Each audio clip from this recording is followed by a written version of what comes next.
ओम अज्ञानं तिमिरान्धस्य ज्ञानं जनाशलाकया चक्षुर्मिलितं येन तस्मै श्रीगुरुवे नमः। श्रीचैतन्यमनोभीष्टं स्थापितं येन भूतले स्वयं रूपा कदा मह्यं ददाति स्वपदान्तिकं। वन्देऽहं श्रीगुरो श्रीयुतापदकमलं श्रीगुरून् वैष्णवांसं च श्रीरूपं साग्रजातं सैगललिता श्रीविशाखावितांश्च। हे कृष्ण करुणा सिंधु दीनबंधो जगतपते गोपेश गोपिका कांत राधा कांत नमस्तुते। तप्त कांचन गौरांगी राधे वृंदावनेश्वरी वृषभानुसुते देवी प्रणमामि हरिप्रिये। वाञ्छाकल्पतरुपस्य कृपा सिन्धेव च पतितानां पावनेभ्यो वैष्णवेभ्यो नमो नमः।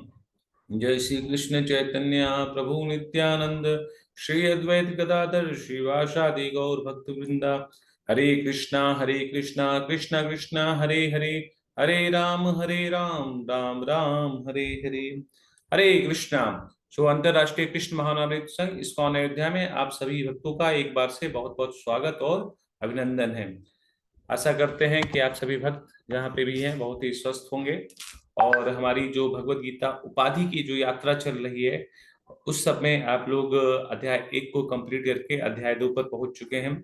और जैसा कि प्रश्न पत्र अभी साथ के साथ ही अध्याय 1 का जो प्रश्न पत्र है वो भी आप लोगों को ग्रुप में भेज दिया जाएगा। ठीक है, तो आप लोग उस प्रश्न पत्र को भी हल कर सकते हैं और इसके बाद हम लोग जो है अध्याय 2 के प्रश्न पत्र को भी आगे के सत्रों में उसको भी हल करेंगे और आगे जानेंगे कि किस प्रकार से हम जो अर्जुन की यात्रा थी, अर्जुन की जो दुविधा थी उसका जो निराकरण है भगवान किस प्रकार कर रहे हैं।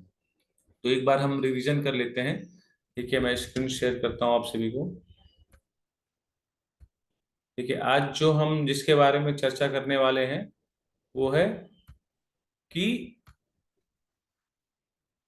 हम कौन हैं और हमारी असली पहचान क्या है। तो बेसिकली आज जो चर्चा होगी श्लोक नंबर 11 से 30 के बीच में हमारी असली पहचान के बारे में।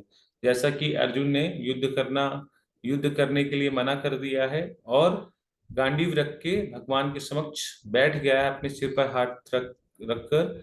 और उसके मन में बहुत सारे संशय, बहुत सारे प्रश्न जो हैं वो उसके सामने, उसके हृदय में आए। जिसने उसने क्या किया, भगवान को अपना गुरु माना, सारे जो प्रश्न थे वो भगवान के समक्ष रख दिया और अब भगवान जो है उसको बता रहे हैं। ठीक है, तो जिस प्रकार से हम लोगों ने देखा कि पहले तो भगवान अर्जुन को एक फटकार लगाते हैं कि तुम्हारे अंदर इतनी कायरता क्यों आई। ठीक है, तुम युद्धभूमि में खड़े हो, क्षत्रिय हो, क्षत्रिय के लिए ये शोभा नहीं देता कि जब कोई उसको ललकारता है, कोई उसको मारने के लिए खड़ा है तो वो युद्ध करे, ना कि वो दया किसी उस व्यक्ति के ऊपर दया करे जो उसको युद्धभूमि में ललकार रहा है।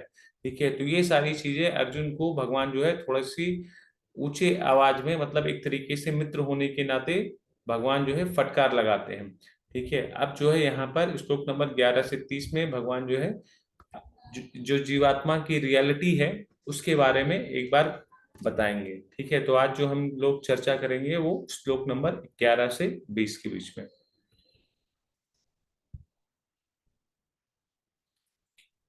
श्री भगवान वाच अशोच्यानं वशोचस्तत्वं प्राज्ञावदृश्य भाससे गदासून गतसृष्टम नानु शोचान्ति पंडिता। श्री भगवान ने कहा। अब भगवान यहाँ पर अर्जुन से फिर से कहते हैं कि तुम पांडित्यपूर्ण वचन कहते हुए उनके लिए शोक कर रहे हो जो शोक करने योग्य कदापि नहीं है। ठीक है, पांडित्यपूर्ण वचन उनके लिए बोल रहे हैं जो शोक करने के लिए कदापि नहीं है। जो विद्वान होते हैं वे ना तो जीवित के लिए ना ही मृत के लिए शोक करते हैं। यहाँ पर भगवान, अब जैसा कि अर्जुन ने भगवान को अपने गुरु के रूप में स्वीकार किया था, पिछले श्लोकों में हमने देखा था, पिछले सत्र के श्लोकों में, कि अर्जुन ने भगवान के समक्ष ये कहा था कि मेरी बुद्धि जो है फिर गई है, अब मुझे ये समझ में नहीं आ रहा मैं क्या करूं, कृपया मेरा मार्गदर्शन कीजिए, मैं आपकी शरण में आया हूं। ठीक है, तो यहाँ पर अर्जुन ने अपने आप को समर्पित कर दिया था भगवान के प्रति और भगवान ने भी तुरंत अर्जुन के मित्र से अर्जुन का गुरु का पद तुरंत ही स्वीकार कर लिया। पहले तो अर्जुन को डांट लगाई, फिर अब यहाँ से अर्जुन को भगवान जो है जो उसके मन के संशय को दूर करने के लिए बातें बोल रहे हैं कि तुम इतने पांडित्यपूर्ण वचन किसके लिए कह रहे हो? जो व्यक्ति किसी भी कारण से, किसी भी तरफ से शोक करने के योग्य नहीं है। और जो व्यक्ति विद्वान होता है, ज्ञानी होता है, वो ना तो जीवित व्यक्ति के लिए, ना ही तो मृत्यु व्यक्ति के लिए शोक करता है। तो यहाँ पर तात्पर्य में श्रील प्रभुपाद जी बताते हैं, भगवान ने जो है तुरंत गुरु का पद संभाल लिया और अपने शिष्य को अप्रत्यक्ष मूर्ख कहकर डांटा भी था। जैसा कि पिछले श्लोक में हमने देखा कि भगवान ने अर्जुन को एक तरीके से मूर्ख कहकर डांटा था। क्यों डांटा था? क्योंकि वो उन व्यक्तियों के लिए शोक कर रहा है जो उन उससे खुद युद्ध करने के लिए ललायत खड़े हुए हैं। वो अर्जुन को वहां पर मारने के लिए आए हुए हैं, ना कि अर्जुन के लिए कोई स्वागत करने के लिए वहां पर खड़ा हुआ। और ऐसे व्यक्ति जो आपसे युद्ध करने के लिए तत्पर है, तो आपको कभी भी, अगर आप क्षत्रिय हैं तो निश्चित रूप से आपको पीठ नहीं दिखाना है, उससे जाके युद्ध करना है। और अर्जुन के समक्ष जितने लोग खड़े थे, वो कोई विनम्र राजा नहीं थे। वो सभी लोग जो उसके समक्ष खड़े थे, वो सभी अधर्म का साथ दे रहे थे। भगवान ने अर्जुन को कहा था, तुम विद्वान की तरह बातें करते हो, किंतु तुम यह नहीं जानते कि जो विद्वान होता है, अर्थात जो जानता है कि शरीर तथा आत्मा क्या है, वह किसी भी अवस्था में शरीर के लिए, चाहे वह जीवित हो या मृत, शोक नहीं करता। भगवान इस चीज की यहाँ पर पुष्टि करते हैं कि जो ज्ञानी होते हैं वो शरीर के लिए कभी नहीं शोक करते हैं, क्योंकि वो शरीर और आत्मा के अंतर के भेद को पूर्णतया समझते हैं। ठीक है, जो ज्ञानी व्यक्ति हैं वो शरीर तथा आत्मा के भेद को निश्चित रूप से समझते हैं और वो किसी भी चीज के लिए शोक नहीं करते हैं। अगले अध्याय से ये सारी चीजें स्पष्ट हो जाएगी कि ज्ञान का अर्थ पदार्थ तथा आत्मा एवं दोनों के नियामक को जानना है। अर्जुन का तर्क था कि राजनीति या समाज नीति की अपेक्षा धर्म को अधिक महत्व मिलना चाहिए, किंतु उसे यह ज्ञात न था कि पदार्थ, आत्मा तथा परमेश्वर का ज्ञान धार्मिक सूत्रों से भी अधिक महत्वपूर्ण है। तो भगवान उसको इसी चीज के बारे में बता रहे हैं कि जो ज्ञानी व्यक्ति होता है, ज्ञानी व्यक्ति इस चीज के बारे में समझ रहा, पूर्णतया समझता है कि जो शरीर है ना, उसके लिए शोक करना किसी भी तरफ से उचित नहीं है। ठीक है, क्योंकि शरीर तो नाशवान है, इसको आज नहीं तो कल, कल नहीं तो परसों इसको नाश होना ही होना है। ठीक है, और असली चीज क्या है? वो है जीवात्मा। जीवात्मा जो कि सदैव अमर है, जीवात्मा को कोई मार नहीं सकता है। तो जो जो विद्वान पुरुष होते हैं, जो ज्ञानी पुरुष होते हैं, जो भगवान के प्रति विश्वास रखते हैं, अपने मन को भगवान के शरण में लगाते हैं, उनको इस चीज का भली भांति ज्ञान होता है। वो उन सभी चीज के लिए जो कि नाशवान होने वाली है या जो कि नाशवान वस्तु है, कभी भी उस चीज के लिए किसी भी प्रकार की आसक्ति अपने हृदय में नहीं रखते हैं। अगर उनके पास वो चीज होती भी है, उसका वो यूज भगवान के लिए करते हैं। और मान लीजिए वो चीज उनके पास से चली भी जाती है, तो किसी भी प्रकार से उसका जो शोक है वो तनिक भी नहीं करते हैं। तो भगवान यहाँ पर जो है अर्जुन को भली भांति समझा रहे हैं, और अर्जुन यहाँ पर तर्क भी दे सकते हैं कि हालांकि आत्मा शाश्वत है, लेकिन शरीर आत्मा से संबंधित है, और इस प्रकार से शरीर स्नेह की वस्तु बन जाती है। जो लोग शरीर से जुड़े हैं वो भी प्रिय हो जाते हैं, इसलिए जब उनके शरीर का नाश होगा तो निश्चित रूप से शोक होगा। तो ये भी बहुत ही हम लोगों का एक आम प्रश्न रहता है कि देखिए, आसक्ति तो हो ही जाती है, भले ही शरीर के अंदर आत्मा हो। ठीक है, क्योंकि आत्मा और शरीर का संबंध तो रहता ही रहता है। आत्मा एक शरीर को छोड़कर दूसरा शरीर धारण कर लेती है। ठीक है, आत्मा कभी नाशवान नहीं है, शरीर जो है हमेशा नाशवान रहता है। शरीर हमेशा उसका जो नाश है, उसका समाप्त होना वो तय है। लेकिन अगर हमारे कोई सगे संबंधी रहते हैं, क्योंकि आत्मा को हम अपने इस आंखों से नहीं देख सकते हैं, आत्मा को जो साइज होता है वो बहुत ही सूक्ष्म होता है। आत्मा को अगर देखना होता है तो हम केवल ज्ञान के चक्षुओं से ही देख सकते हैं, शास्त्र के चक्षुओं से ही देख सकते हैं, अपने आंखों से नहीं देख सकते हैं। लेकिन जो ये शरीर होता है ना, ये शरीर हमारी आंखों से दिखता है। और जब ये जिस चीज को हम ज्यादा से ज्यादा देखते हैं, जिसके साथ हम बचपन से उठते बैठते सारे अपने कार्यकलाप करते हैं, और वही शरीर मान लीजिए आपके सामने कुछ समय खड़ा है और फिर वो जब छोड़ के चला जाता है, तो एक ना एक प्रकार से दुख होता ही है। तो अर्जुन जो है इस चीज का भी तर्क दे सकता है। तो भगवान अगले श्लोक में क्या बोलते हैं, ये बहुत ही महत्वपूर्ण चीज है कि भगवान इस चीज में इस चीज की पुष्टि कर देंगे कि तुमको ये शोक क्यों नहीं होना चाहिए।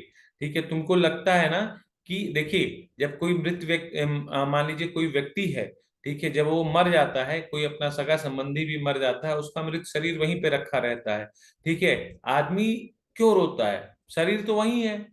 ठीक है, लेकिन चली क्या जाती है उसके अंदर से, उसके अंदर से जीवात्मा चली जाती है। तो असली तत्व क्या है, शरीर है कि आत्मा है?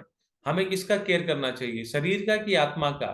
हाँ, आप लोग चैट बॉक्स में इस चीज को लिख के बता सकते हैं कि देखिए, मेन यही चीज हमें यहाँ पे पहचानने की जरूरत है। भगवान जो है इस श्लोक में इस चीज को क्लियर कर देंगे अर्जुन को कि जो विद्वान व्यक्ति है उनको शोक क्यों नहीं करना, वो क्यों नहीं शोक करते हैं, क्योंकि वो जानते हैं कि ये जो जीवात्मा है, ये जीवात्मा का कभी किसी भी प्रकार से अंत नहीं हो सकता, नहीं किया जा सकता, क्योंकि ये जीवात्मा जो है सनातन है।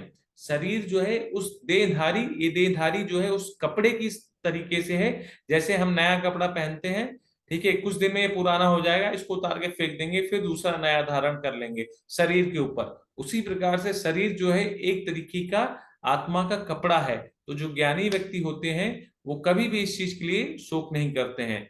अर्जुन का जो दूसरा, वहां पे हम लोगों ने देखा कि एक दूसरी तरीके से वो तर्क दे भी सकता था, क्योंकि हम लोग इनके साथ से पूरा समय बिताते हैं और शरीर आत्मा का एक संबंध होता है, तो कहीं ना कहीं से हमको जो है एक आसक्ति उस शरीर से हो जाती है।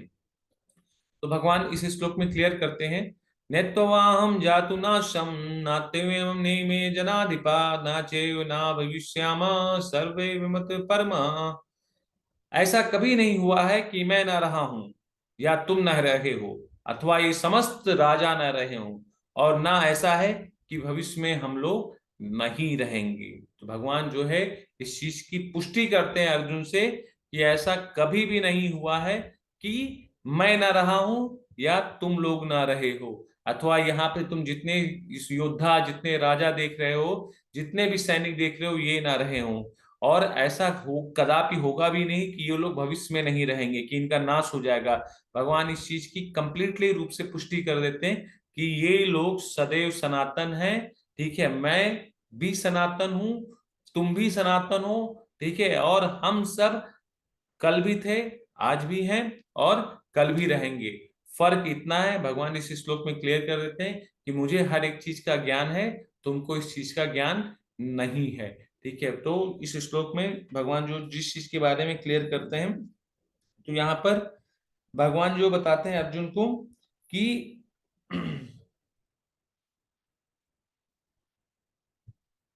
केवल जो साधु पुरुष होते हैं वो ही ईश्वर के भीतर, और ईश्वर के भीतर और बाहर देख सकते हैं। ठीक है, जो ज्ञानी पुरुष होते हैं वही केवल इस बात को समझ सकते हैं, और कोई भी व्यक्ति इस बात को नहीं समझ सकता। भगवान इस चीज की पुष्टि की है, और हमारे आचार्यगण भी इस पे बताते हैं कि वेदों में भी इसको बताया गया है कि जो श्री भगवान असंख्य जीवों के कर्म तथा कर्म फल के अनुसार उनकी अपनी अपनी परिस्थिति में पालक है, वही भगवान अंश रूप में हर जीव के हृदय में वास कर रहे हैं। और ये चीज केवल जो ज्ञानी व्यक्ति है वो ही समझ पा रहा है। तो श्रील प्रभुपाद जी बता रहे हैं कि भगवान जो है सभी जीवों के साथ में है, और ये जितनी जीवात्मा है ये कल भी थी किसी न किसी योनि में, आज भी है, और आज जो उनका वर्तमान है, जिस तरीके से वर्तमान में उनका कर्म है, उसी कर्म फल के अनुसार उनकी अगली योनि भी डिसाइड होगी। मतलब उनका अगला कपड़ा डिसाइड होगा कि वो किस तरीके से, किस योनि में कहां पर जन्म लेंगे, ये उनके कर्मों पर डिपेंड करता है। लेकिन इस चीज की पुष्टि भगवान कंप्लीटली कर दे रहे हैं कि मैं सदैव हमेशा हर जीव के साथ में रहूंगा, चाहे वो किसी भी परिस्थिति में या किसी भी प्रकार की योनि में रहे। ठीक है, और ये सारे जीव भी हमेशा रहेंगे, बट केवल डिपेंड यही है कि किस योनि में रहेंगे, वो उनके कर्म फल पर डिसाइड होता है। तो देखिए यहाँ पर दो चीज के बारे में बताया गया है, शरीर और आत्मा। ठीक है, शरीर और आत्मा के भेद को बहुत ही अच्छी तरीके से भगवान यहाँ पे समझा रहे हैं कि शरीर और आत्मा में क्या अंतर क्या होता है। शरीर किस चीज से बना होता है, भौतिक तत्व है। ठीक है, शरीर जो है ये पंच तत्व, ये भौतिक चीजों से बना हुआ है जो कि नाशवान है। आत्मा किस चीज से बना हुआ है? आध्यात्मिक है, सच्चित आनंद जो भगवान का स्वरूप है उसी से ही, क्योंकि भगवान के ही हम अंश हैं, तो ये भगवान के अंश से बना हुआ जो कि आध्यात्मिक है। शरीर अचेतन है, ठीक है, जब तक शरीर के अंदर आत्मा नहीं रहेगी वो पड़ा रहेगा, ठीक है, उसमें किसी भी प्रकार की चेतना नहीं रहेगी। आत्मा खुद एक चेतना है, क्योंकि आत्मा के होने से शरीर का अस्तित्व होता है। शरीर हमेशा परिवर्तनशील होता है, ठीक है। एक छोटे से बच्चे के रूप में हम लोग जन्म लेते हैं, फिर थोड़ा सा बड़े होते हैं, फिर इसके बाद यौवन होते हैं, फिर थोड़ा सा एक स्थिरता का एज आता है, फिर बूढ़े होते हैं, फिर इसके बाद मर जाते हैं। तो हमेशा जो शरीर होता है हमारा वो परिवर्तनशील होता है, और आत्मा का जो स्वरूप होता है, आत्मा कभी भी परिवर्तित नहीं होती है, उसका जो स्वरूप है वही स्वरूप होती है। शरीर जो है अशाश्वत है, मतलब शरीर, जो शरीर हमको आज मिला है ये नष्ट हो जाएगा, ये शरीर हमारा कल नहीं था, ना ही ये शरीर हमारा परसों होगा, ठीक है। लेकिन आत्मा का जो शरीर है, जो आत्मा का जो अस्तित्व है वो शाश्वत है, ठीक है।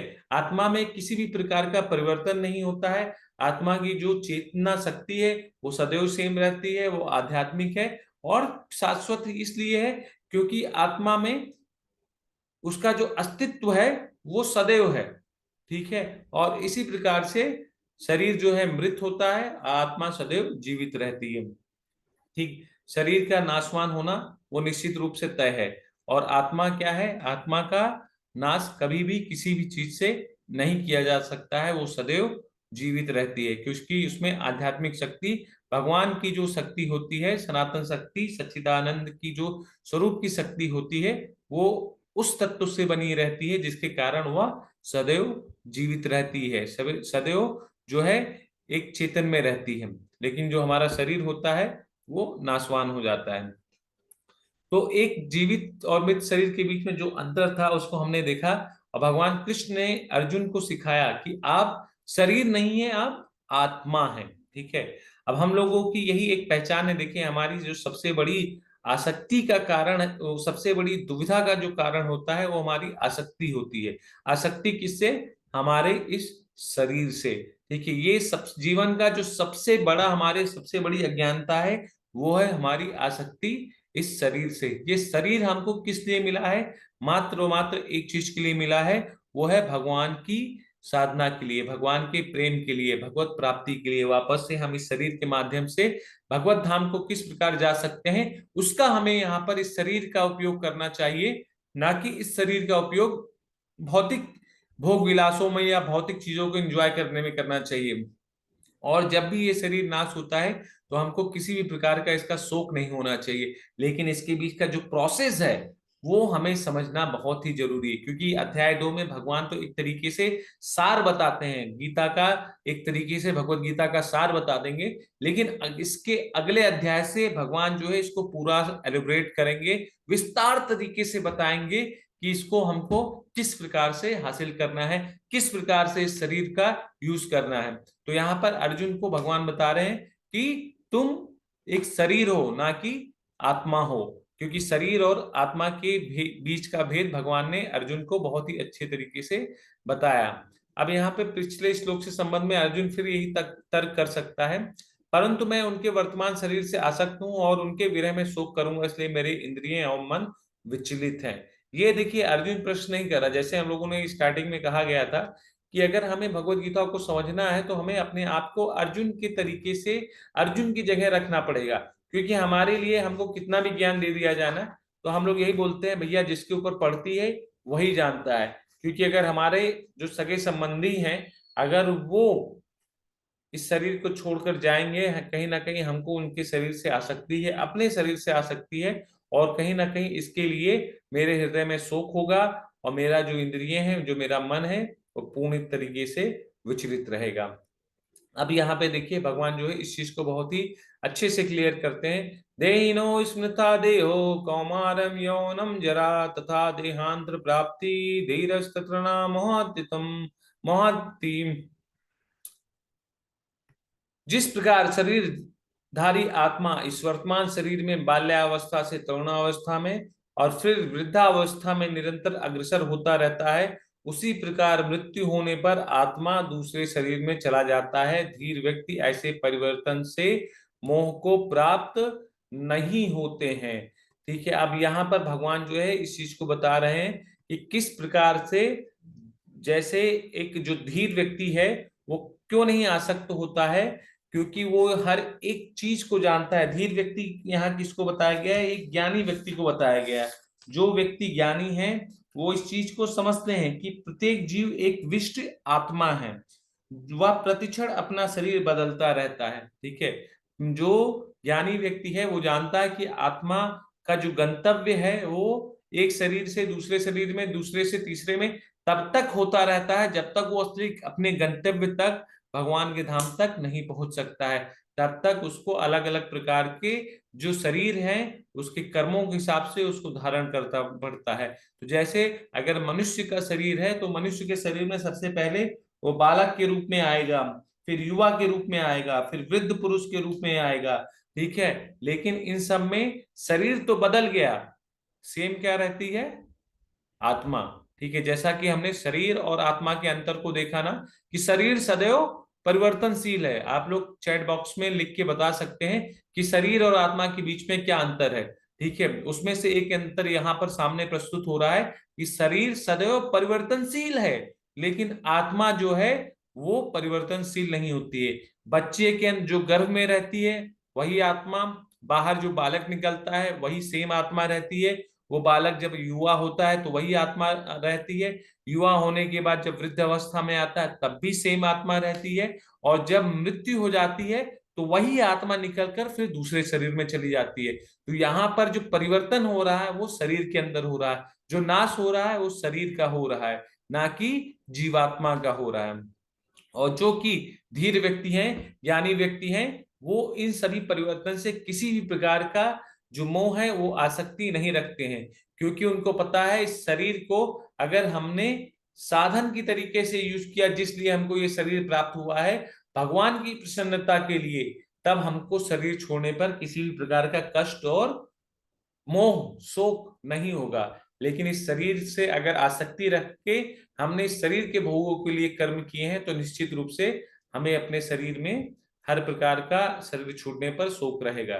ठीक है, तो देखिए यहाँ पर एक तरीके से दिखाया गया है कि किस तरीके से जीवात्मा और परमात्मा एक साथ मनुष्य के हृदय में रह रहे हैं। ठीक है, देखिए ऊपर आप लोग चित्र में देख सकते हैं कि जो उसका हृदय है, ठीक है, हृदय में जो ड्राइव कर रहा है कौन है? एक तरीके से जीवात्मा है। ठीक है, और जीवात्मा के संग कौन बैठे हैं? परमात्मा है। वो हर एक चीज को देख रहे हैं। ठीक है, हर एक चीज को देख रहे हैं, और वो हर एक चीज को भगवान, देखिए जीवात्मा और परमात्मा, जैसा कि भगवान ने बताया अर्जुन से कि हे अर्जुन, ऐसा कभी नहीं हुआ है कि मैं और तुम ना रहे हूं। मतलब जीवात्मा के साथ, जीवात्मा के संग जीवात्मा तभी चलायमान होता है जब परमात्मा उसके संग होते हैं। तो जीवात्मा परमात्मा का कभी भी विच्छेद, कभी भी अलग वो नहीं रहते हैं, क्योंकि जीवात्मा का जो स्वरूप है वो परमात्मा के बिना एक सेकंड भी नहीं रह सकता है।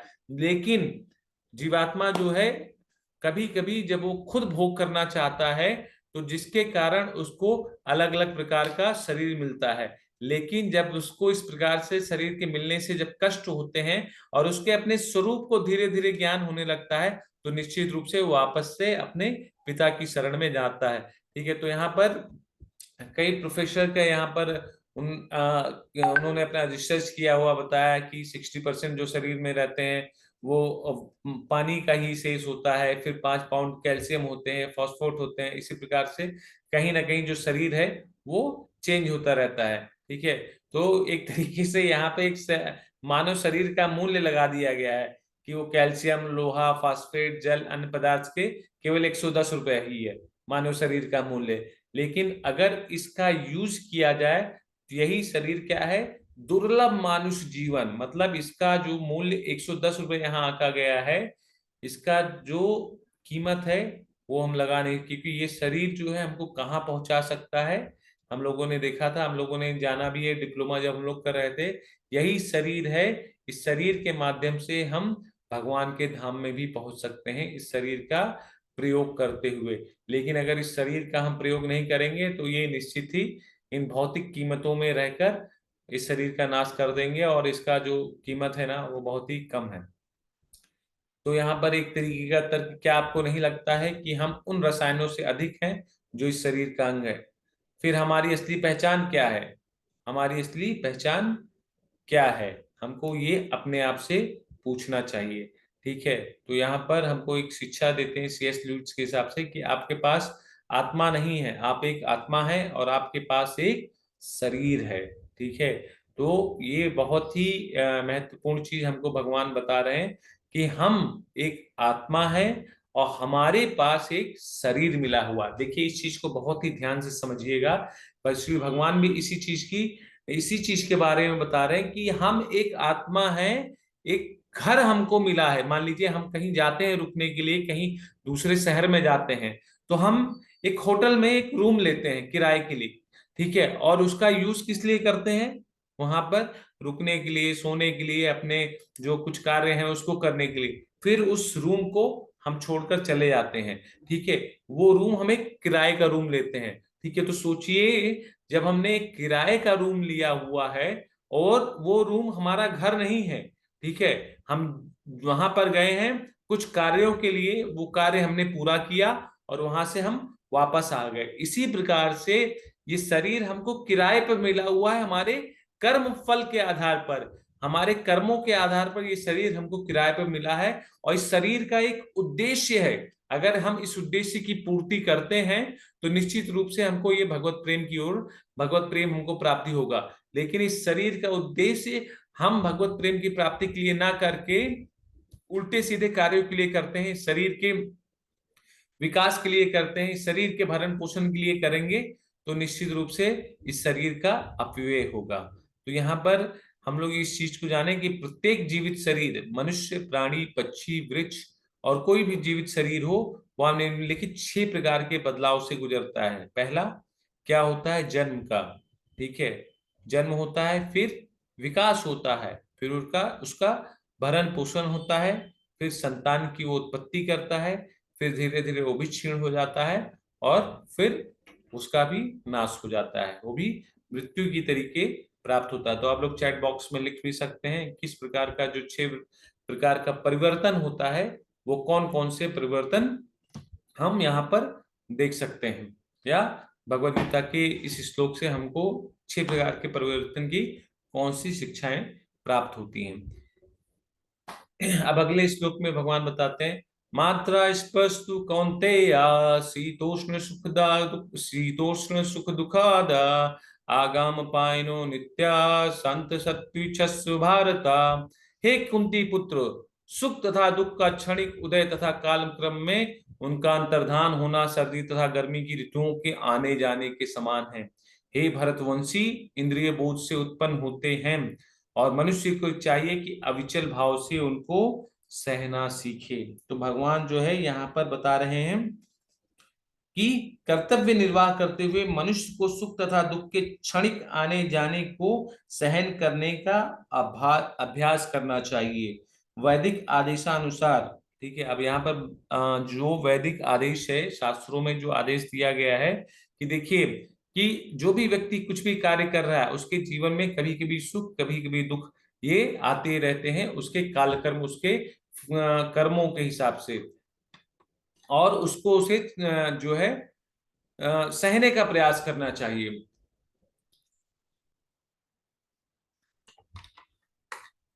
तो भगवान यहाँ पर बोलते हैं अर्जुन को कि मनुष्य के जीवन में उसके कर्म फल के हिसाब से सुख तथा दुख आते जाते रहेंगे और उसको हमेशा अविचल भाव से सहने का प्रयास करना चाहिए। जिस प्रकार से ऋतुएं आती जाती रहती हैं, कभी कभी गर्मी होती है, कभी ठंडी होती है, कभी वर्षा होती है, और इसको हम लोग एक ना एक प्रकार से हम लोग इसको सहते ही हैं। तो हमारे आचार्य भी बताते हैं कि जैसे मनुष्य को माघ, जनवरी, फरवरी के मास में भी प्रातः काल स्नान करना चाहिए, उस समय अत्यधिक ठंड पड़ती है, किंतु जो धार्मिक नियमों का पालन करने वाला है वह स्नान करने में तनिक भी झिझकता नहीं है।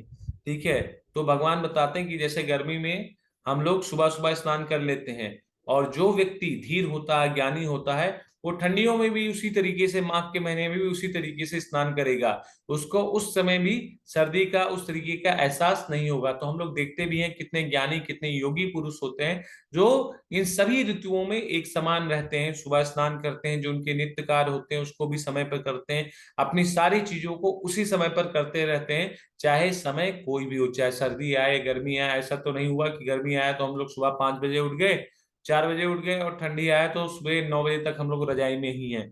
तो ऐसा नहीं होता है। जो ज्ञानी पुरुष होते हैं, जो बुद्धिमान होते हैं, जो वैष्णव होते हैं, वो सदैव भगवान की आज्ञाओं का पालन करते हैं, ना कि वो अपने इंद्रियों के माध्यम से जो उनकी बुद्धि इंद्रिय बोध से जो उत्पन्न होती है उसके कारण उसके अकॉर्डिंग वो कार्य करते हैं। तो भगवान इस चीज की पुष्टि कर रहे हैं। दूसरा एक उदाहरण हमारे आचार्य देते हैं कि इसी प्रकार एक गृहिणी भीषण से भीषण गर्मी की ऋतु में मई जून महीने में भी भोजन पकाने में हिचकिचाती नहीं है, और ना ही ठंड के जो माघ का महीना रहता है जनवरी फरवरी में, उसमें भी खाना बनाने से कभी हिचकिचाती नहीं है। ठीक है, जिस प्रकार घर की महिलाएं माताएं जितने भी हैं, वो भयानक गर्मी हो या भयानक ठंडी हो या वर्षा हो रही हो, अपने परिवार के लिए, अपने बच्चों के लिए, अपने पति के लिए, अपने माता पिता के लिए वो लोग जो है भोजन बनाते हैं, और सभी ऋतुओं में एक समान वो रहते हैं, कि ऐसा नहीं कि ठंडी आया तो फिर एक टाइम में खाना बना दिया कि खाना भी ज्यादा देर चलेगा, नहीं। वो हमेशा दोनों समय, तीनों समय अपने परिवार के लिए, भरण पोषण के लिए भोजन बनाती है। और जो धीर पुरुष भी रहता है वो सभी प्रकार की परिस्थितियों में एक समान रहता है। वो अपने आप को इतना अविचल बना लेता है भगवान की आज्ञा से, भगवान के प्रति शरणागति से, कि उसको सारी ऋतुएं एक समान लगती है। उसके जीवन में चाहे दुख हो सुख हो, हर प्रकार के दुख सुख को वो सहता रहकर आगे बढ़ता जाता है। जीवित और मृत शरीर में क्या अंतर है? ठीक है, अंतर यहाँ पर वापस से एक चीज फिर से बताया गया है कि पिंजड़े में कैद एक पक्षी की तरह आत्मा पंच तत्वों से बने शरीर में फंस गई है, पृथ्वी जल अग्नि वायु और आकाश। ठीक है, तो आत्मा क्या है, हमको ये शरीर मिलना एक तरीके से फंसना ही हो गया। ठीक है, ये शरीर मिला है तो ये बहुत ही हर्ष की बात नहीं है, और दूसरी तरफ बहुत ही हर्ष की बात है क्योंकि हमको मानव जीवन मिल गया है, कि हम किस प्रकार से इस पिंजड़े से इस पिंजड़े से इस आत्मा को बाहर निकाल सकते हैं, इस जन्म मृत्यु के चक्कर से आत्मा को बाहर निकाल सकते हैं। ठीक है, जब जीव आध्यात्मिक दुनिया को छोड़कर भौतिक दुनिया में आता है तो वह आत्मा के रूप में अपनी असली पहचान भूल जाता है, और मूर्खता पूर्वक खुद को मांस और हड्डियों से बना भौतिक शरीर मानता है। तो हम लोग इस चीज के बारे में पहले भी चर्चा कर चुके हैं कि जब जीव गर्भ में होता है ना, तो भगवान उसको थोड़ी देर के लिए चेतना देते हैं कि वो याद कर सके कि उसका जो असली स्वरूप है वो क्या है। और वो इतने कष्ट में होता है जब माँ के गर्भ में रहता है, भगवान से प्रार्थना करता है, हे भगवान मुझको यहाँ से निकालो, मैं निश्चित रूप से अभी जो कार्य करूंगा, जो कर्म करूंगा, वो आपके लिए ही करूंगा, आपकी भक्ति के लिए करूंगा, आपकी प्रसन्नता के लिए करूंगा, मैं वापस अपने घर जो है मैं आ जाऊंगा, मुझको यहाँ से एक प्रकार से निकालिए। और जैसे ही शिशु बाहर आता है वो क्या बोलता है, कहाँ कहाँ कहाँ कहाँ, मतलब कहाँ कहाँ कहाँ आ गया मैं। ठीक है, तो वो फिर से भूल जाता है कि उसका जो असली स्वरूप था, असली पहचान थी आत्मा के रूप में, उसको वापस से भूल जाता है, और फिर वो अपने आप को मूर्खतावश पूर्ण क्या मानने लगता है कि मैं शरीर हूं, और यही उसके अज्ञानता का कारण बन जाता है।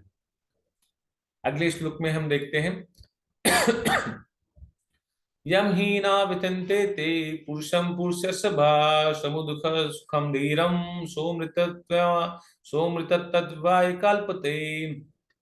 हे पुरुष श्रेष्ठ अर्जुन, जो पुरुष सुख तथा दुख में विचलित नहीं होता है और इन दोनों में संभाव रहता है, वह निश्चित रूप से मुक्ति के योग्य है। तो भगवान इस चीज की बहुत ही अच्छे से व्याख्या बता रहे हैं अर्जुन को। ये बहुत ही महत्वपूर्ण चीज बता रहे हैं, जिस प्रकार से हम देखेंगे, हम ऊपर मॉर्निंग के सत्रों में सुनेंगे कि भागवतम में जिस प्रकार कुंती महारानी के जीवन में बहुत सारे दुख, बहुत सारे सुख जब आते हैं, जब सुख भी आते हैं तब भी वो भगवान के प्रति शरणागति रहती हैं, और जैसे ही उनके जीवन में महान दुख आते हैं इतने भयंकर भयंकर दुख आए उनके जीवन में, लेकिन उन दुखों से कुंती महारानी कभी भी विचलित नहीं हुई, सदैव भगवान के शरण में रही, अपने हृदय को भगवान के श्री चरणों में लगाए रही और हर परिस्थिति में भगवान का धन्यवाद देती रही। देखिए, कुंती महारानी तो और दुख मांगती कि भगवान मेरे जीवन में और दुख आए, क्योंकि जब दुख आता है तो आप हमेशा याद आते हैं। तो इसीलिए जो है भगवान यहाँ पर अर्जुन को बता रहे हैं कि जो व्यक्ति दोनों परिस्थितियों में, ठीक है, हर एक परिस्थिति में, चाहे सुख हो चाहे दुख हो, उसमें कभी विचलित नहीं होता है, वह निश्चित रूप से मुक्ति की योग्य है। अब ये देख लीजिए, आप लोग चैट बॉक्स में लिख के बता सकते हैं कि आप लोग में से कितने लोग ऐसे हैं जिनके पास सुख आता है वो बहुत खुश हो जाते हैं, दुख आ जाता है तो गम के सागर में डूब जाते हैं। क्या आप लोगों में से कोई भी व्यक्ति ऐसा है जो दोनों परिस्थितियों में एक समान रहता है? एक मैं छोटी सी बात बताऊंगा। जब मैं गल्फ में था, दुबई में था, तो एक प्रभु जी थे, हम लोग मॉर्निंग में मंगल आरती कर रहे थे, तो मंगल आरती के समय ही उनके पास फोन आता है किसी का। फिर इसके बाद वो फोन उठा के रख देते हैं, तो 1.5-2 घंटे के बाद तो उनका जो लड़का आता है वो बोलता है, पापा आप ऑफिस नहीं जा रहे, इतना बड़ा ट्रेजेडी हो गया, हमारी फैक्ट्री में आग लग गई है। तो उन्होंने अपने बच्चे को बताया कि आग लग गई तो क्या कर सकते हैं हम, ठीक है, कुछ नहीं कर सकते हैं, जो होना है वो होके रहेगा। ठीक है, ये भगवान की इच्छा, आग लगी आग लगने दो। ठीक है, अभी हमारा मंगल आरती का समय है, हम भगवान की सेवा के लिए यहाँ पर आए हुए हैं, भागवतम सुनेंगे, भगवान का प्रसाद देंगे, फिर चलेंगे, फिर देखेंगे क्या हो गया। ठीक है, तो ये जो शक्ति मिलती है, ये सहने की शक्ति और इन कठिन परिस्थितियों में जो डिसीजन लेने की शक्ति मिलती है, वो केवल और केवल भगवान पर विश्वास के साथ ही मिलती है, भगवान की भक्ति करने के माध्यम से मिलती है, भगवान की सेवा करने के माध्यम से ही मिलती है, और वैष्णवों के संग के माध्यम से मिलती है। तो यहाँ पर यही बताया गया है कि दोनों परिस्थितियों में, सुख में भी बहुत ज्यादा खुश नहीं हुआ, दुख में भी दुखी नहीं हुआ, जो भी चीज उसके जीवन में आया, सुख और दुख, उसको भगवान की कृपा मानकर उसको भोग किया। सुख आया तब भी भगवान की कृपा मानकर भोग किया, भगवान को धन्यवाद दिया, दुख आया तब भी भगवान की कृपा मानकर उसको सह लिया और भगवान को धन्यवाद दिए। ठीक है, दोनों परिस्थितियों में कभी आपको हानि होगी, कभी आपको फायदा होगा, कभी आपके घर परिवार में सुखी होगी, कभी कोई चला गया मर गया तो दुखी होगा। ठीक है, लेकिन इन दोनों परिस्थितियों में जब हम भगवान पर समर्पित रहेंगे, भगवान के ही चरणों में अपने हृदय को लगाए रहेंगे, तो निश्चित रूप से हम दोनों परिस्थितियों में संभाव रहेंगे। ठीक है, तो यहाँ पर भगवान ने यही चीज बताया कि जो व्यक्ति दोनों परिस्थितियों में एक ही तरीके से बिहेव करता है, एक ही तरीके से अपने आप को रखता है, वो निश्चित ही मुक्ति के योग्य है। तो यहाँ पर बताया गया कि शिला प्रभुपाद जी बता रहे हैं, जो व्यक्ति आत्म साक्षात्कार की उच्च अवस्था प्राप्त करने के लिए दृढ़ प्रतिज्ञ है और सुख तथा दुख के प्रहारों को संभाव से सह सकता है, वह निश्चय ही मुक्ति के योग्य है।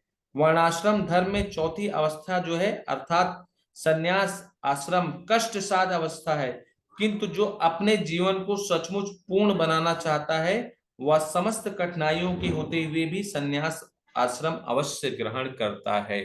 तो इस चीज की भगवान ने जो पुष्टि की है, श्रील प्रभुपाद जी भी वही बता रहे हैं कि जो व्यक्ति हर एक परिस्थिति में रहते हुए भी भगवान को, अपने आप को भगवान के प्रति समर्पित कर देता है, और हर एक परिस्थिति में, क्योंकि समर्पित, जैसे ही अपने आप को वो भगवान के प्रति समर्पित करेगा, तो निश्चित रूप से हर एक परिस्थिति में संभाव रहेगा, और भगवान उसके ऊपर निश्चित रूप से जो कृपा दृष्टि है उसको जरूर डालेंगे। ठीक है, तो अगले श्लोक में हम लोग देखते हैं, ना सुतो विद्यते भावा ना भावो विद्यते सता, उभयोरपि दृष्ट उभयोरपि दृष्टान्तस्त्वन् योस्त तत्वदर्शी भय। तत्वदर्शियों ने यह निष्कर्ष निकाला कि असत भौतिक शरीर का तो कोई चिरास्तित्व नहीं है, किंतु आत्मा सत, आत्मा अपरिवर्तित रहता है। इन्होंने इन दोनों की प्रकृति के अध्ययन द्वारा यह निष्कर्ष निकाला है।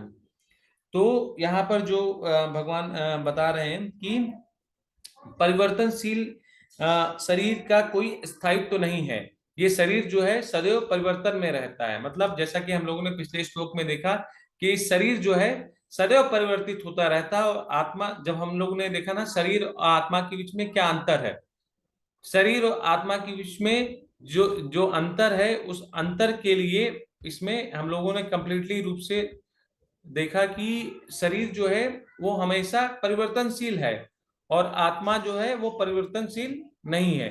तो जिसके कारण आत्मा और शरीर के बीच में एक प्रकार का जो संबंध है वो परमानेंट नहीं होता है।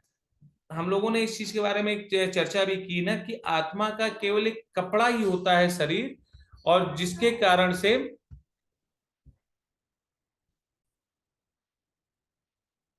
माफ कीजिएगा बीच में थोड़ा सा रुकावट के लिए, तो वापस से मैं स्क्रीन शेयर करता हूं आप लोगों के समक्ष। ओके, तो यहाँ पर हम लोग देख रहे हैं कि वापस से तत्वदर्शियों ने यह निष्कर्ष निकाला था कि असत भौतिक शरीर का तो कोई अस्तित्व नहीं है, किंतु सत आत्मा जो है अपरिवर्तित होता रहता है। उन्होंने इन दोनों की प्रकृति के अध्ययन द्वारा यह निष्कर्ष निकाला है। ठीक है, तो आत्मा और शरीर का जो भेद था ना, कि शरीर जो है सदैव परिवर्तनशील होता है और आत्मा कभी भी परिवर्तनशील नहीं होती, क्योंकि शरीर जो है बाल्यावस्था से युवावस्था, युवावस्था से फिर वृद्धावस्था, वृद्धावस्था से फिर इसके बाद शरीर का नाश हो जाता है। लेकिन आत्मा इन सभी परिस्थितियों में सेम रहती है, वो कभी भी नहीं बदलती है, वो अपरिवर्तित रहती है। तो जो परिवर्तनशील होता है वो केवल शरीर होता है, आत्मा किसी भी प्रकार से परिवर्तित नहीं। आत्मा का जो स्वभाव है वो यही है कि वह शाश्वत है, और शरीर का स्वभाव क्या है, वह सदैव परिवर्तनशील है। अविनाशी तु तद्वादी येन सर्वमिदं ततमं विनाशं व्यव्यस्य न कश्चित् कृत्रिमहर्ति। जो सारे शरीर में व्याप्त है उसे ही अविनाशी समझो। उस अव्यय आत्मा को नष्ट करने में उस अव्यय आत्मा को नष्ट करने में कोई भी समर्थ नहीं है। अब भगवान जो है यहाँ पर इस चीज की पुष्टि कर रहे हैं, इस चीज के बारे में बता रहे हैं कि इस श्लोक में संपूर्ण शरीर में व्याप्त आत्मा की प्रकृति का अधिक स्पष्ट वर्णन हुआ। सभी लोग समझते हैं कि जो सारे शरीर में व्याप्त है वह चेतना है। प्रत्येक व्यक्ति को शरीर में किसी अंश या पूरे भाग में सुख दुख का अनुभव होता है, किंतु चेतना की यह व्याप्ति किसी के शरीर तक ही सीमित रहती है। एक शरीर के सुख तथा दुख का बोध दूसरे शरीर को नहीं हो पाता है। फलतः प्रत्येक शरीर में व्यष्टि आत्मा और इस आत्मा की उपस्थिति का लक्षण व्यष्टि चेतना द्वारा परिलक्षित होता है। तो यहाँ पर बताया जा रहा है कि जो शरीर में व्याप्त है आत्मा, उसे अविनाशी समझो, और आत्मा को नष्ट करने में कोई भी समर्थ नहीं है। भगवान इस चीज की पुष्टि कर दी है कि आत्मा सदैव अविनाशी है। ठीक है, आत्मा को कोई भी कभी भी किसी भी प्रकार से ना तो उसको मार सकता है, न काट सकता है, न डुबो सकता है। इस चीज की पुष्टि अगले आने वाले श्लोकों में हो जाएगी। भगवान इस चीज को कंप्लीटली बता रहे हैं कि आत्मा जो है अविनाशी है। जब व्यक्ति मरता है तो हम कहते हैं वो गुजर गया। कौन गुजर गया? शरीर तो अभी उधर ही है, वही है ना।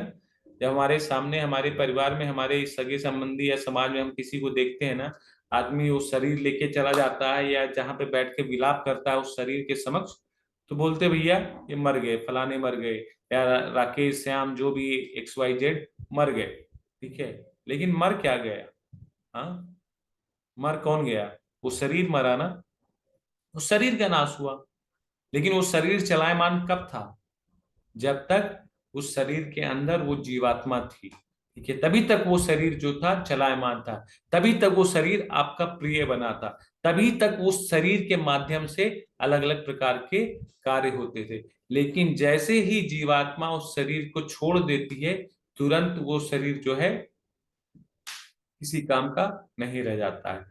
ठीक है, तो शरीर उधर ही पड़ा रहता है। तो ये जो चीज बताई जा रही है, जैसा कि हम लोगों ने पहले ही डिस्कस किया था स्टार्टिंग में, ये चीज किस चीज के बारे में बताई जा रही है कि हमारी असली पहचान क्या है। ठीक है, हम लोग अपने आप को तो पहचाने। हमारी असली पहचान ये शरीर नहीं है, हमारी असली पहचान जो है वो आत्मा है। हम कौन है? हम आत्मा है, और हमको ये शरीर दिया गया है। ठीक है, हमारी असली पहचान यही है कि हम आत्मा है, हमको ये शरीर किराए पर मिला हुआ है, हमारे कर्मों के हिसाब से हमको कुछ समय के लिए शरीर मिला हुआ है, क्योंकि शरीर का कुछ ना कुछ उद्देश्य है, मकसद है।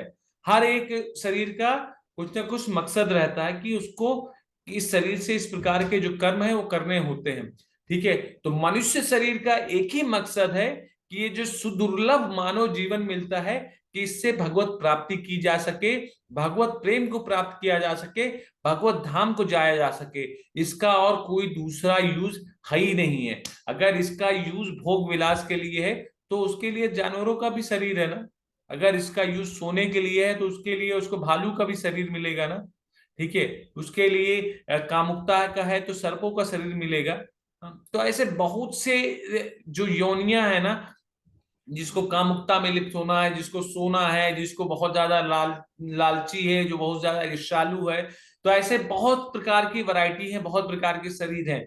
लेकिन मानव जीवन जो है, मानव जीवन का जो एक ही मात्र कर्तव्य है कि इस शरीर में जो हमारी चेतना होती है वो अन्य योनियों के अपेक्षा काफी हायर होती है। ठीक है, हम समझ सकते हैं, जान सकते हैं, सोच सकते हैं कि आखिर में हमारा जन्म क्यों हुआ है, हम मर क्यों रहे, हम कौन हैं, कहां से आए हैं, क्या करना है, कहां जाना है। ये सारे प्रश्न जब तक हम अपने आप से नहीं पूछेंगे ना, देखिए मनुष्य जीवन में जो तीन प्रश्न है ना बहुत ही इंपॉर्टेंट है। ठीक है, अगर ये चीज हमने अपने आप से नहीं पूछा ना तो हम मनुष्य कहलाने के लिए नहीं है। मैं कौन हूं, मैं कहां से आया हूं, और इस शरीर का उद्देश्य क्या है। ठीक है, कि मुझे कहाँ जाना है, तीन प्रश्न। मैं कौन हूं, कहाँ से आया हूं, और कहाँ जाना है। अगर हमें ये पता चल गया ना, पहली चीज, हम शरीर नहीं आत्मा है। ठीक है, और हम लोग कहाँ से आए हैं, भगवान के धाम से आए हैं। ठीक है, हमारे परम पिता परमेश्वर भगवान है। और तीसरी चीज, जब हम वहीं से आए हैं तो हमको वहीं ही जाना है, अपने घर वापस जाना है। ठीक है, लेकिन अब कब से हम आए हैं, कितने सालों से भटक रहे हैं इन 84 लाख योनियों में, ये हमको याद नहीं है। ये केवल और केवल भगवान ने इस चीज की पुष्टि की है कि हे अर्जुन, ऐसा कभी नहीं हुआ कि मैं और तुम ना रहे हो, लेकिन तुमको याद नहीं है, मुझे ये सारी चीजें याद है। भगवान को ही ये सारी चीजें पता है कि हम कब से भटक रहे हैं, लेकिन हमको इस पे ध्यान नहीं देना चाहिए हम कब से भटक रहे हैं। अगर हमको इस चीज का ज्ञात हो गया कि मैं कौन हूं, ठीक है, तो हमको इस चीज का भी पता लगाना चाहिए कि हम कहाँ से आए हैं। और अगर इस चीज का पता चल गया कि हम कहाँ से आए हैं, तो हमको वहां पर जाने के लिए प्रयास करना चाहिए। यही केवल तीन चीजों को करने के लिए हमको मनुष्य शरीर मिलता है, और इसका कोई मतलब नहीं। इसके अलावा आप लोग चैट बॉक्स में लिख सकते हैं कि क्या और चौथा यूज है इस शरीर का। अगर चौथा यूज है जो कि शास्त्रों के अनुसार है, तो आप लोग इसके बारे में लिख सकते हैं।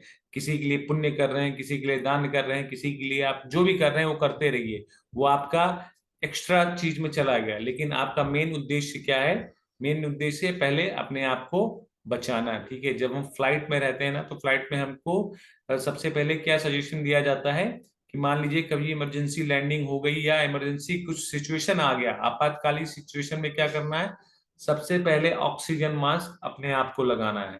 ठीक है, सबसे पहले क्या करना है, अपने आप को बचाना है। अगर आप बचेंगे ना तो साथ में दो तीन चार लोग को बचा लेंगे, लेकिन अगर आप ही मर गए ना तो दूसरे को कैसे बचाएंगे। तो इसीलिए हर व्यक्ति की जो जिम्मेदारी होती है वो उसकी जिम्मेदारी खुद की है, स्वयं की है, अपने आप की जिम्मेदारी है कि आप अपने आप को कहां तक, किस गंतव्य तक लेके जाना चाहते हैं।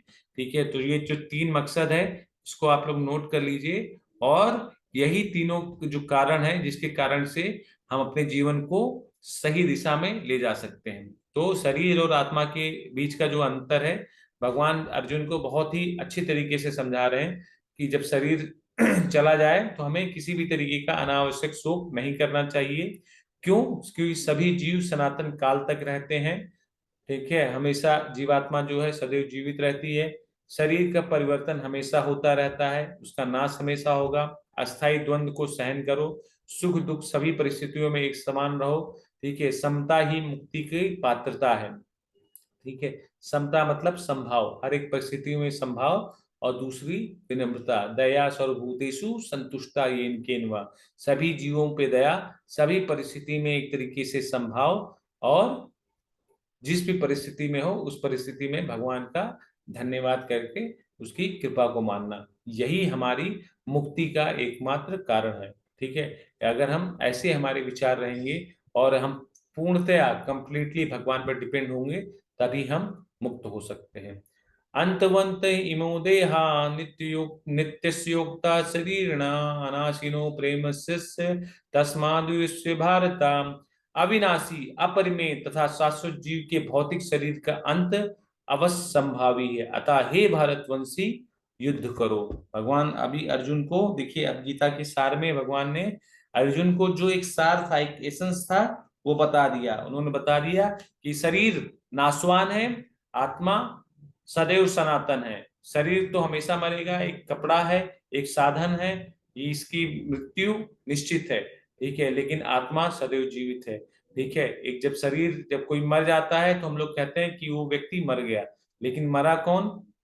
हाँ, उसका वो शरीर मर गया, लेकिन आत्मा तो जीवित ही है। तो हे भरतवंशी, अपने इस मोह को नष्ट करो और युद्ध के लिए तैयार हो जाओ। ठीक है, क्योंकि यह शरीर तो नाशवान है, ये तत्क्षण नष्ट हो सकता है, और 100 वर्ष बाद भी केवल समय की बात है। इसे अनंत काल तक बनाए रखने की कोई संभावना नहीं है। किंतु आत्मा इतना सूक्ष्म है कि इसे शत्रु भी नहीं देख सकता, मारना तो दूर है। जैसा कि पिछले श्लोक में कहा गया था कि आत्मा जो है बहुत ही सूक्ष्म है। ठीक है, आत्मा का जो साइज था वो हम लोग जानते ही हैं, पिछले श्लोक में देखा था ना कि आत्मा का जो साइज होता है वो क्या होता है, बाल के जो अग्री, ये जो बाल का आगे का जो भाग होता है, इसके 10,000वें टुकड़े कर दिए जाए ना, तो उतना छोटा होता है, जो कि हम लोग की कल्पना से भी परे है। तो हम लोग इस चीज को, आत्मा को तो हम अपनी आंखों से निश्चित ही नहीं देख सकते। आत्मा को हम लोग शास्त्रों के माध्यम से, आध्यात्मिक दृष्टिकोण से ही जान सकते हैं, समझ सकते हैं। इसीलिए कहा गया कि आत्मा जो है वो आध्यात्मिक है और शरीर जो है भौतिक है। तो भौतिक जो भी चीजें हैं उनका जो नाश होना वो तय है, भगवान ने इस चीज की पुष्टि कर दी है। अतः दोनों ही दृष्टि में शोक का कोई कारण नहीं है, क्योंकि जीव जिस रूप में है, ना तो उसे मारा जा सकता है, ना शरीर को कुछ समय तक स्थायी रूप से बचाया जा सकता है। तो भगवान इस चीज की पुष्टि कर रहे हैं। देखिए, जो समय का ही केवल फेर होता है, ये शरीर अभी भी नाश हो जाए तब भी कोई शोक करने की बात नहीं है, 100 वर्ष बाद नाश हो जाए तब भी किसी भी प्रकार का शोक करने का बात नहीं है। ठीक है, बस अंतर इतना ही है कि शरीर का जो प्रयोग है वो किस चीज के लिए किया जा रहा है, इसी चीज के बारे में बताया जा रहा है। तो यहाँ पर दो दृष्टिकोण दिखाए गए हैं, एक भौतिक दृष्टिकोण, एक आध्यात्मिक दृष्टिकोण। ठीक है, जड़ पदार्थों से बने हुए शरीर हैं, हम भौतिक द्रव्य हैं, मृत्यु के समय सब कुछ खत्म हो जाएगा। और आध्यात्मिक दृष्टिकोण से देखेंगे तो हाड़ मांस के बने हुए भौतिक शरीर नहीं है, हम भौतिक शरीर में बंधे हुए आत्मा है। जब भौतिक शरीर काम करना बंद करता है तब भी हम मरते नहीं है।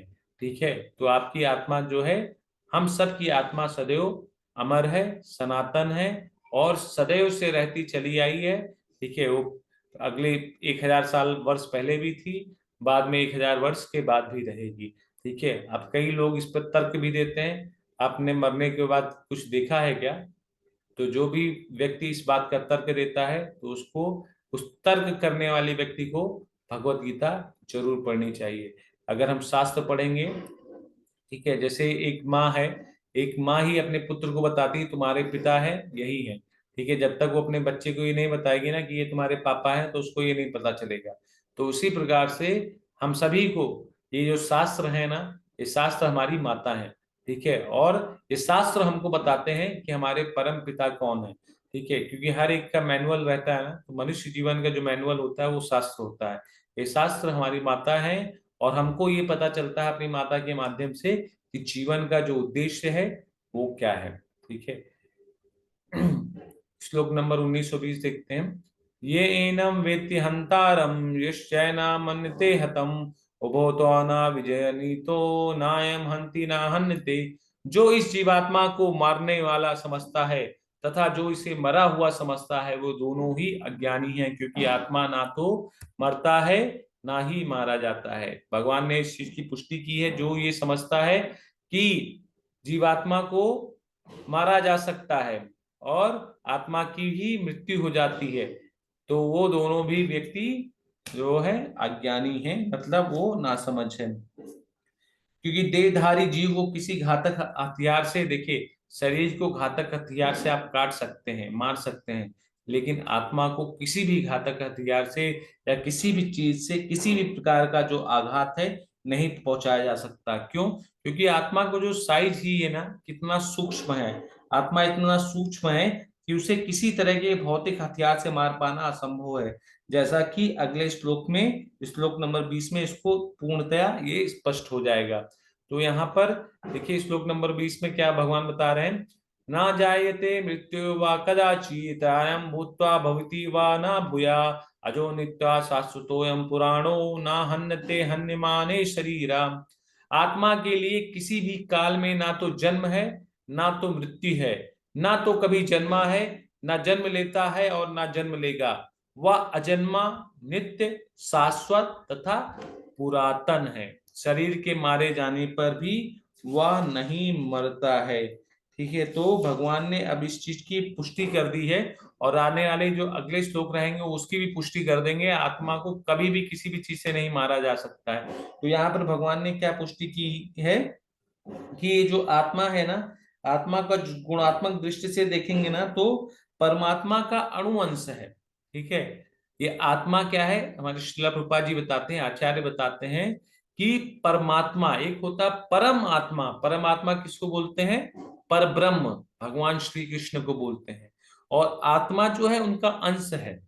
ठीक है, आत्मा जो है उनका अंश है, और उस अंश को मार पाना असंभव है। क्यों? क्योंकि वो आत्मा जो है वो उसी परमात्मा का अंश है जो अजन्मे हैं, जो शाश्वत हैं, जो सनातन है। तो वही स्वभाव जो होता है, वही स्वभाव आत्मा के अंदर होता है।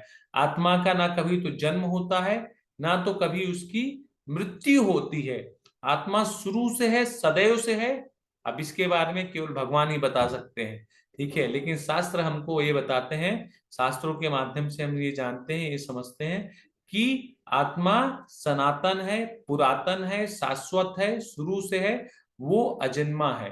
ठीक है, आत्मा का कभी जन्म नहीं होता, कभी मृत्यु नहीं होता है।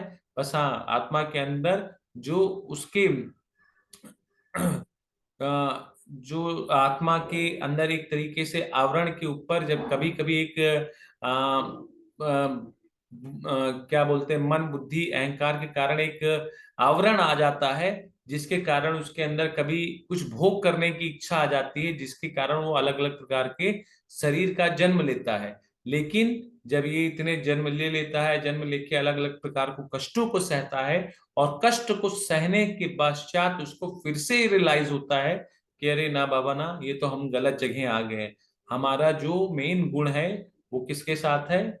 वो परमात्मा के, जैसे हमने परमात्मा के साथ में, जैसे कि हमने लास्ट में एक पिक्चर देखी थी ना, कि आत्मा तभी चलायमान है जब तक परमात्मा उसके संग में है। और परमात्मा कभी भी आत्मा का जो साथ है वो कभी भी नहीं छोड़ते। आत्मा भले ही परमात्मा को भौतिक आवरण के कारण भूल जाता है कुछ समय के लिए, ठीक है, लेकिन परमात्मा सदैव आत्मा के संग में ही रहते हैं। आत्मा इस चीज को भूल जाता है कि वह परमात्मा का स्वरूप है, और वो बिना परमात्मा के नगण्य है, शून्य है। वो किस कारण? वो भौतिक आवरण में फंसने के कारण इस चीज को, अपने असली स्वरूप को भूल जाता है, जिसके कारण उसको अलग अलग प्रकार के शरीर को धारण करना पड़ता है, अलग अलग प्रकार के पिंजड़ों में जाना पड़ता है। ये शरीर, जैसा कि बताया गया कि ये अलग अलग प्रकार का पिंजड़ा है। ठीक है, ये भौतिक तत्वों, जो भौतिक ये पंच तत्व हैं, ठीक है, उसमें जो ये शरीर बनता है उस पंच तत्व के माध्यम से उसमें आत्मा जाके कैद हो जाता है, और फिर वो अलग अलग प्रकार के कर्म करता है, और जिसके कारण से अलग अलग प्रकार के इसको आत्मा को कष्ट नहीं होता है, उस शरीर को कष्ट होता है, उस मन को कष्ट होता है। ठीक है, जिसको वो उस मन के माध्यम से भोगना चाहता था। ठीक है, लेकिन जैसे ही उसको इस चीज का एहसास होता है धीरे धीरे, कि उसका जो असली जगह है वो इस भौतिक जगत में नहीं, उसका असली स्वभाव जो है वो भौतिक नहीं है, उसका असली जो तत्व है वो भौतिक नहीं है। तो धीरे धीरे वो अपने स्वरूप को पहचानने लगता है, किसी वैष्णव के माध्यम से, आचार्यों के माध्यम से, शास्त्रों के माध्यम से, और फिर वो अपने इस शरीर को अच्छी तरीके से इस मनुष्य जीवन का प्रयोग करता है। तो यहाँ पर भगवान इस चीज की पुष्टि कर रहे हैं कि आत्मा जो है अजन्मा है, नित्य है, शाश्वत है, पुरातन है। शरीर के मारे जाने पर भी वह नहीं मरता है। तो इस पे कई शोध भी हुए हैं, जिनको कुछ ऐसे लोग थे जिनको आत्मा के अस्तित्व का प्रमाण मतलब उनको पिछले पुनर्जन्म की बातें भी याद थी, तो जिसमें से कई लोगों का नाम इसमें आता है। देखिए कि वो लोग अपने पिछले जन्म की, ये जैसे दिया गया है ना, कि अपने पुराने जन्म को भी वो लोग जानते थे, और फिर जब उनको ले जाके वहां पर वाकई दिखाया गया, पहुंचाया गया, मिलाया गया, तो पता चला कि हाँ, इनका यहाँ पर परिवार था। तो ये आत्मा को एक तरीके से, कुछ लोग होते हैं ना, हम लोग तो शास्त्र की बातें मान रहे हैं, लेकिन कुछ लोग शास्त्र की बातें नहीं मानते हैं। तो यहाँ पर साइंटिफिक भी प्रूफ किया गया है किस प्रकार से आत्मा का जो है अस्तित्व है उसके बारे में। ठीक है। तो आज का जो सेशन है वो हम लोग यहीं पर समाप्त करते हैं। ठीक है। और आप लोग को ये अध्याय 1 का जो प्रश्न पत्र है वो भी मैं अभी आज शेयर कर देता हूँ। आप लोग उसको भी करिए, और कल के सत्र में हम देखेंगे कि कितने और तरीके से भगवान जो है हमारी पहचान को, हमारी आइडेंटिटी को, हम कौन है इसके बारे में भगवान जो है डिफाइन कर रहे हैं, अर्जुन को बता रहे हैं। ठीक है। तो आज का जो सेशन है, तो फिर हम लोग यहीं पर आज के सेशन को समाप्त करेंगे। तो हम लोगों ने आज जाना कि किस प्रकार से जो हमारी पहचान के बारे में भगवान जो है हमें बता रहे हैं। हमें इन द सेंस कि अगर हम अर्जुन की जगह पे खड़े रहेंगे तो हम इस चीज को देखेंगे, समझ पाएंगे, जान पाएंगे कि हमारी असली पहचान क्या है और हम कौन है। फिर जब हम इस चीज को पहले जान पाएंगे कि हम कौन है, तभी हम आगे की चीजों को जान पाएंगे अच्छी तरीके से कि हमारा कर्तव्य क्या है। ठीक है, हमको कहाँ जाना है। ठीक है। तो आज के सत्र को हम लोग यहीं पर समाप्त करते हैं, और आप लोग से प्रार्थना है कि आप लोग जो है इसको अच्छे से पढ़िए। जो श्लोक नंबर 11 से 20 तक है, 11 से 30 तक है।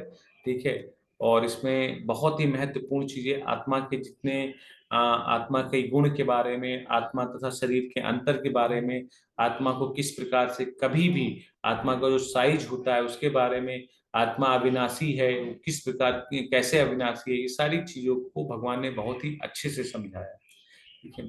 तो आशा करते हैं आपको यहाँ पर समझ में आया होगा, और हम लोग जो आज का जो सेशन है, आज का जो सत्र है, यहीं पर समाप्त करते हैं। मिलते हैं कल के सत्र में। हरे कृष्णा। भगवत गीता यथारूप की जय। जगत गुरु श्रील प्रभुपाद की जय। हरे कृष्णा। सभी को दंडवत प्रणाम।